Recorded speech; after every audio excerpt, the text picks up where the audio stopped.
ये बात बार बार कही जाती है कि 89 में भारतीय जनता पार्टी की कामयाबी के पीछे राम मंदिर आंदोलन था, यानी कमंडल वाली राजनीति थी, लेकिन ऐसा पूरी तरीके से नहीं था। अगर आप देखें तो जो 87 के बाद से राजीव गांधी की सरकार के खिलाफ हमले हो रहे थे, उसमें मीडिया से भी हमले थे और बीपी सिंह और उनकी टीम के द्वारा था। एक इकोसिस्टम राजीव गांधी को चारों तरफ से घेर चुका था। 89 में कांग्रेस हारती है, बुरी तरह हारती है और अलग तरीके की राजनीति उठती है। उसके बाद मंडल लागू होता है, बीपी सिंह का पतन होता है, उनकी राजनीतिक साख खत्म हो जाती है। उन तमाम नेताओं की राजनीतिक साख खत्म हो जाती है जो जनता दल की राजनीति कर रहे थे, लेकिन जिनकी साख बचती है उसमें भारतीय जनता पार्टी थी। उसमें वो दल भी भविष्य में दिखाई देने वाले थे जो मंडल के कारण मजबूती लेते हैं। पालमपुर अधिवेशन से पहले राम मंदिर का झंडा विश्व हिंदू परिषद ने उठा रखा, लेकिन 1989 के चुनावों में राम मंदिर मुद्दे का सियासी मुनाफा बीजेपी को इतना मिला कि उसने इसे ही पार्टी का लक्ष्य बना लिया। लाल कृष्ण आडवाणी ने देश के बदलते हुए मूड को भांप लिया। राम जन्मभूमि के आंदोलन ने बिखरे हुए राष्ट्रवाद को धर्म से जोड़कर इसे एक हिंदू राष्ट्रवाद के राजनीतिक आंदोलन में बदल दिया। 25 सितंबर 1990 को बीजेपी के तत्कालीन राष्ट्रीय अध्यक्ष लाल कृष्ण आडवाणी ने गुजरात के सोमनाथ से लेकर अयोध्या तक की अपनी 10,000 किलोमीटर की रथ यात्रा शुरू कर दी। इस यात्रा को गुजरात, महाराष्ट्र, आंध्र प्रदेश, मध्य प्रदेश, बिहार से होते हुए उत्तर प्रदेश के अयोध्या पहुंचना था, लेकिन उससे पहले ही बिहार के तत्कालीन लालू प्रसाद यादव सरकार ने आडवाणी को हिरासत में लेकर रथ यात्रा पर ब्रेक लगा दिया। इसके बाद 6 दिसंबर 1992 को कार सेवकों ने बाबरी ढांचा गिरा दिया। बाबरी मस्जिद ध्वंस होता है 92 में 6 दिसंबर को। उसके बाद इनकी 4 सरकारें बर्खास्त होती हैं। उसमें उत्तर प्रदेश था, राजस्थान था, मध्य प्रदेश था और हिमाचल प्रदेश था।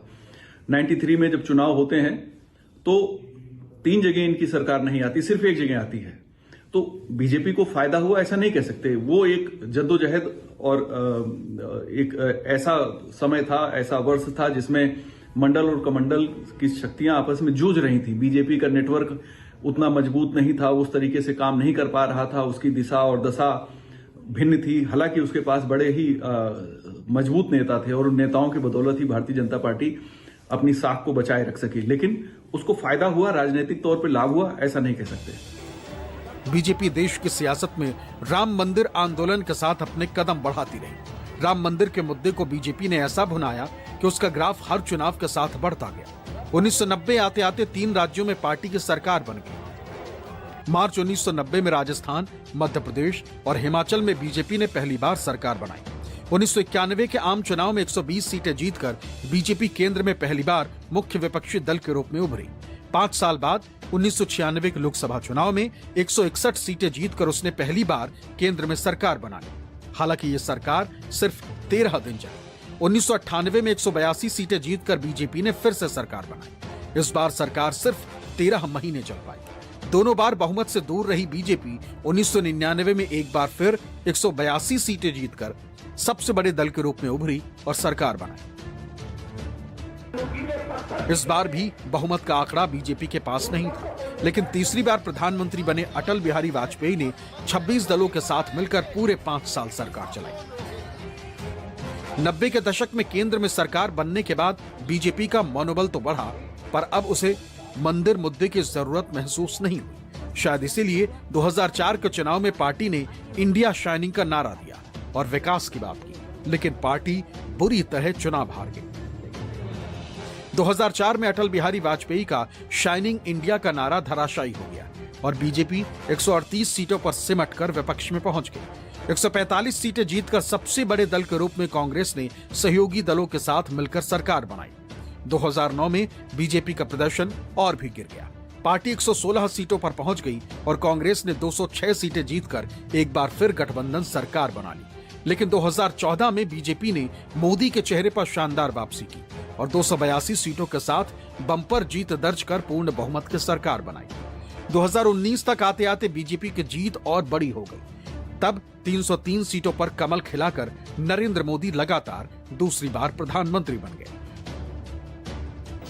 2009 में पार्टी ने राम मंदिर का मुद्दा सामने रखा, लेकिन पूरी ताकत से नहीं। 2014 में नरेंद्र मोदी के नेतृत्व में बीजेपी ने राम मंदिर के साथ विकास का मुद्दा अपनाया और बीजेपी भारत की सबसे बड़ी पार्टी बनकर उभरी। नरेंद्र मोदी को देखकर लोगों को लगा कि ये एक बहुत अच्छा मिक्स है कि वो एक हिंदू नेता हैं जो विकास की बात करते हैं। और फिर 26 मई 2014 को नरेंद्र मोदी ने बहुमत के साथ बीजेपी की सरकार बनाई।